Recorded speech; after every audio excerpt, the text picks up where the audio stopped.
Hello everyone, welcome to my YouTube channel. आज हम part 5 कर रहे हैं पॉलिटिकल साइंस का। हमने इसके 4 पार्ट्स कर लिए हैं, आप जाके चेक कर सकते हैं, जिसमें हमने historical background, constituent assembly and जो इसके फीचर्स हैं वो सब कंप्लीट कर दिए हैं। जो हमारे एग्ज़ाम के रिलेटेड इम्पॉर्टेंट था वो हमने पढ़ लिया है।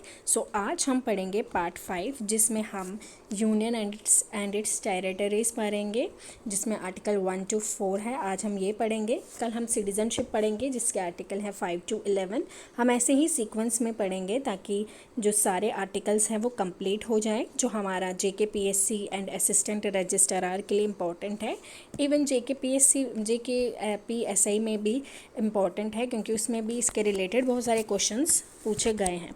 Let's start.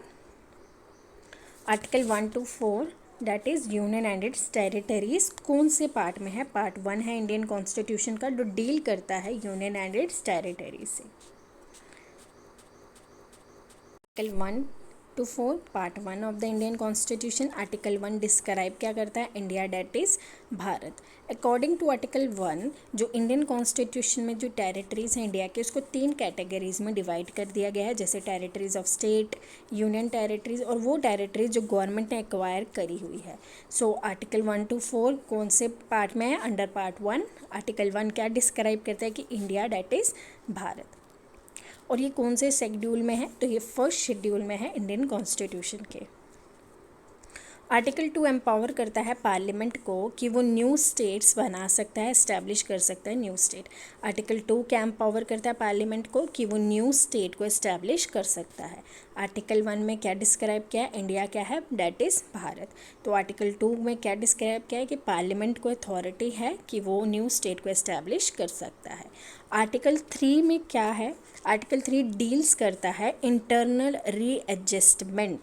Internal readjustment means कि वो न्यू स्टेट को बना सकता है, उसी एक स्टेट को सेपरेट करके न्यू स्टेट बना सकता है, जैसे कि आंध्र प्रदेश से ही तेलंगाना आया था। इंक्रीज़ करता है एरिया को, डिमिनिश कर सकता है एरिया को, ऑल्टर कर सकता है बाउंड्री को, या नेम को भी ऑल्टर कर सकता है। आर्टिकल 1 में क्या था? India that is Bharat. Article 2 में क्या बोला गया था? कि पार्लियामेंट को जो पावर है कि वो इस्टेब्लिश कर सकता है न्यू स्टेट को। आर्टिकल 3 डील करता है इंटरनल रीएडजस्टमेंट से। तो इसमें कभी कंफ्यूज नहीं होना कि आर्टिकल 2 एंड आर्टिकल 3 सेम है। आर्टिकल 2 पावर देता है पार्लियामेंट को कि वो न्यू स्टेट इस्टेब्लिश कर सकता है, बट आर्टिकल 3 में क्या है? इंटरनल रीएडजस्टमेंट कर सकता है। तो वर्ड्स पे ध्यान रखिएगा। देन है कि जो बिल है वो कहाँ इंट्रोड्यूस होता है? बिल कोई भी हाउस में इंट्रोड्यूस हो सकता है, या लोकसभा में या राज्यसभा में इंट्रोड्यूस हो सकता है। प्रायर रिकमेंडेशन चाहिए किसका? प्रेसिडेंट का प्रायर रिकमेंडेशन चाहिए। और उसमें क्या इंट्रोड्यूस करना होता है? कि न्यू स्टेट बनाए या ऑल्टर करें स्टेट को। तो वो कौन कर सकता है? लोकसभा भी कर सकता है, राज्यसभा भी कर सकता है, बट उसको रिकमेंडेशन किसका चाहिए? प्रेसिडेंट का रिकमेंडेशन चाहिए। फिर प्रेसिडेंट उस बिल को रेफ़र करता है उस कंसर्न्ड स्टेट लेजिस्लेचर को, फिर वो अपने एक्सप्रेस कर सकता है व्यू रिगार्डिंग दिस। ओके, तो स्टेट फिर उसमें अपने जो व्यूज़ हैं या ओपिनियन है उन्हें एक्सप्रेस करता है। स्टेट रीऑर्गेनाइजेशन जो है उसका जो बिल जब पास होता है उसके लिए क्या चाहिए? सिंपल मेजॉरिटी चाहिए या फिर 2/3 मेजॉरिटी चाहिए। 2/3 मेजॉरिटी से वो जो बिल है वो पास हो जाता है। तो हमने आर्टिकल 1 में क्या पढ़ा? India that is Bharat. Article 2 में पढ़ा कि न्यू स्टेट बना सकता है, पार्लियामेंट के पास पावर है। देन आर्टिकल 3 में हमने पढ़ा कि इंटरनल रीएडजस्टमेंट कर सकता है। फिर उसके बाद हमने पढ़ा कि बिल इंट्रोड्यूस कहाँ पे होगा? पार्लियामेंट में होगा। प्रायर रिकमेंडेशन चाहिए किसका? प्रेसिडेंट का। देन आता है आर्टिकल 4। आर्टिकल 4 डिक्लेयर करता है जो भी चीज़ें आर्टिकल 3 में हैं। आर्टिकल 3 में जो भी चीज़ें हैं, जैसे न्यू स्टेट बनाना, ऑल्टर करना नेम्स को, बाउंड्रीज़ को ऑल्टर करना, जो भी चीज़ें आर्टिकल 3 में है या आर्टिकल 2 में है, तो वो कभी भी अमेंडमेंट में नहीं आएगी, यानी कि उसको अमेंडमेंट नहीं कहा जाएगा। जो भी आर्टिकल 3 में या 2 में जो चीज़ें बताई गई हैं, जैसे न्यू स्टेट बनाना या ऑल्टर करना बाउंड्रीज़ को, वो under article 368 that is amendment article में नहीं आएगी। आर्टिकल 4 क्या डिक्लेयर करता है? जो आर्टिकल 3 में या 2 में जो भी चीज़ें दी गई हैं वो 368 आर्टिकल के अंडर नहीं आएगी। हमने फर्स्ट आर्टिकल पढ़ा, India that is Bharat. Then हमने सेकंड आर्टिकल पढ़ा जिसमें बोला गया कि पार्लियामेंट के पास पावर है, वो न्यू स्टेट बना सकता है। आर्टिकल 3 हमने पढ़ा जो डील करता है इंटरनल रीएडजस्टमेंट से। एंड आर्टिकल 4 क्या कहता है, जो भी चीज़ें आर्टिकल 2 या आर्टिकल 3 में है वो अंडर आर्टिकल 368 नहीं आएगी, यानी कि वो अमेंडमेंट नहीं कहलाएगी।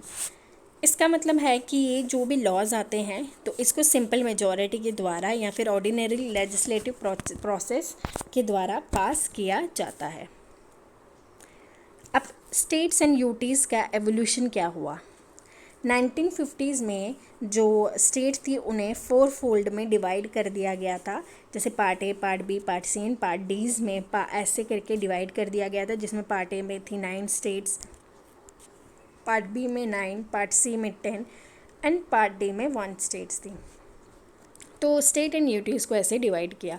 फिर 1948 में गवर्नमेंट ने लिंग्विस्टिक प्रोविंसेस कमीशन बिठाई under the chairmanship of SK. धर, जिसमें बोला गया कि जो स्टेट है वो क्या चाहती है, क्या वो लिंग्विस्टिक बेस पे अपनी जो रीऑर्गेनाइज करना चाहती है या फिर एक साथ ही रहना चाहती है। फिर इस कमीशन ने अपनी सबमिट की रिपोर्ट 1948 में। एस.के. धर कमीशन ने अपनी जो रिपोर्ट है वो 1948 में सबमिट की और रिकमेंड किया रीऑर्गेनाइजेशन होना चाहिए स्टेट का, but on the basis of administrative convenience, but administrative convenience के अकॉर्डिंग होना चाहिए, ना कि लिंग्विस्टिक बेस पे जो है स्टेट को रीऑर्गेनाइज करना चाहिए। तो धर कमीशन ने 1948 में अपनी जो रिपोर्ट है उसे सबमिट करते हुए क्या कहा कि एडमिनिस्ट्रेटिव कन्वीनियंस के हिसाब से जो स्टेट है उसे रीऑर्गेनाइज करना चाहिए, ना कि लिंग्विस्टिक बेसिस पे उसको रीऑर्गेनाइज करना चाहिए। फिर उसके बाद एक और कमीशन बिठाई गई, लिंग्विस्टिक प्रोविंसेस कमेटी बिठाई गई बाय द कांग्रेस इन दिसंबर 1948। फिर एक पूरा जो क्वेश्चन था उसे एग्जामिन करने के लिए, क्योंकि बहुत सारी जो स्टेट्स थी वो चाहती थी कि उसे लिंग्विस्टिक बेसिस पे जो है रीऑर्गेनाइज किया जाए, तो उसमें एक और कमीशन बिठाई गई। उस कमीशन का क्या नाम था, उस कमीशन का नाम था JVP कमेटी।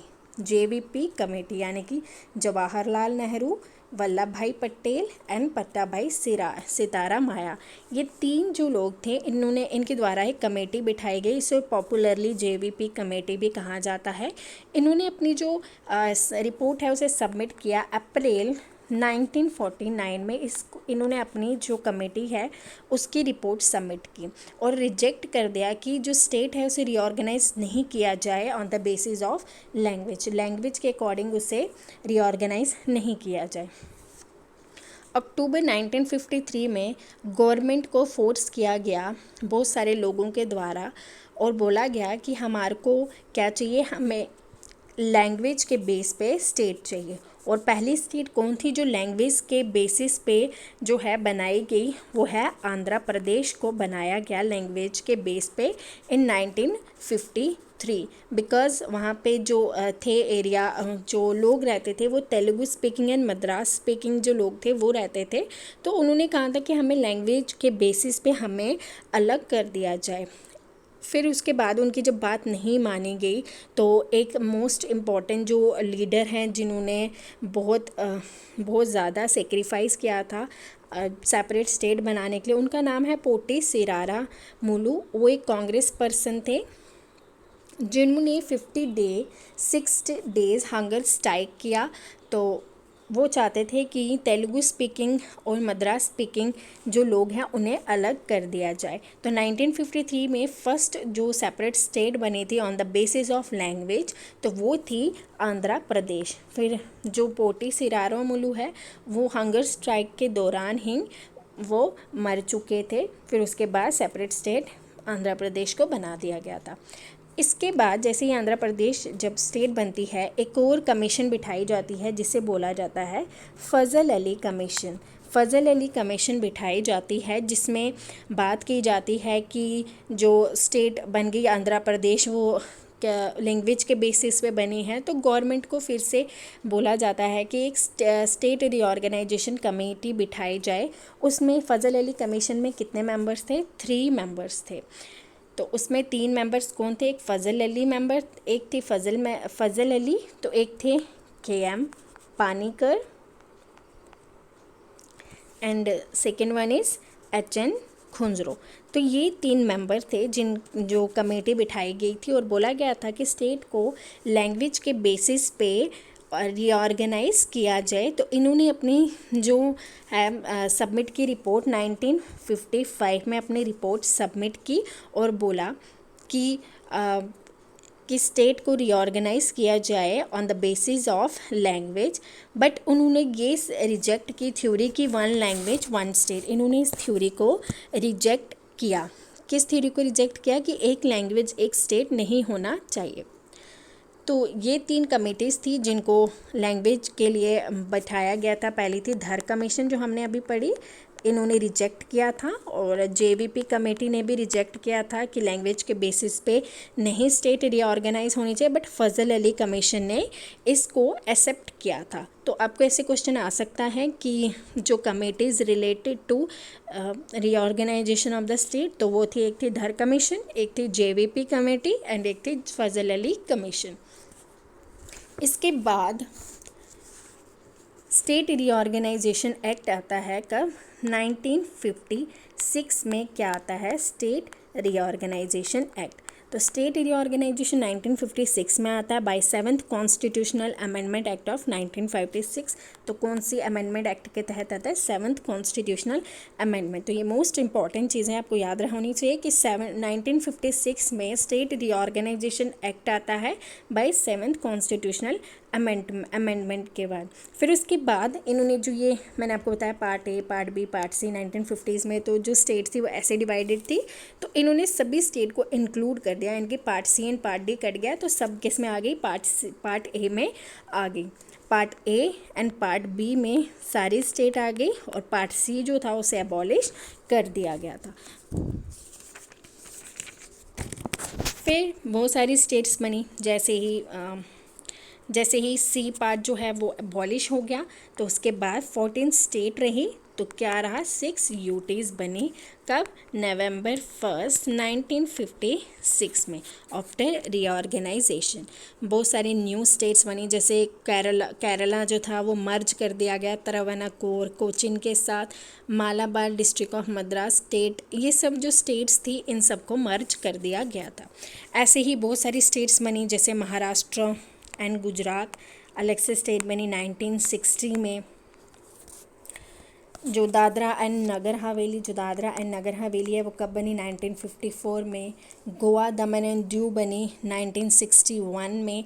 पुडुचेरी बनी 1954 में। नागालैंड बनी है 1963 में। हरियाणा, चंडीगढ़ एंड हिमाचल प्रदेश कब बनी है, 1966 में ये स्टेट बनी है। उसके बाद सिक्किम बनी है, मिज़ोरम बनी है 1987 में। कौन बनी है, मिज़ोरम बनी है। उसके बाद जो छत्तीसगढ़, ये उत्तराखंड एंड झारखंड कब बनी है, 2000 में बनी है। एंड अभी जो रिसेंटली जो हुआ है वो तेलंगाना जो हुई थी 2014 में बनी है सेपरेट स्टेट। तो ये सब जो था हमारा मोस्ट इम्पॉर्टेंट था।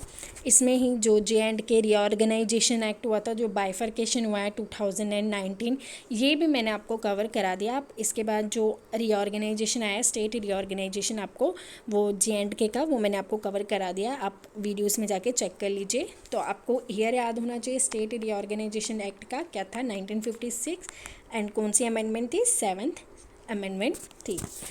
तो ये था आज हमारा टॉपिक जो था कि स्टेट रीऑर्गेनाइज हुई थी। यूटीज़ के हमने पढ़ा कि यूटी जो है स्टेट एंड यूटी के आर्टिकल जो है 1 to 4, जिसमें 1 था India that is Bharat, second article में पार्लियामेंट को पावर है, थर्ड आर्टिकल में क्या था, डिमिश कर सकती है एरिया को, फॉर्म कर सकती है न्यू स्टेट। एंड आर्टिकल 4 बताता है कि जो भी आर्टिकल 3 एंड आर्टिकल 3 में चीज़ें बताई गई हैं वो कंसिडर नहीं की जा सकती as an amendment under article 368।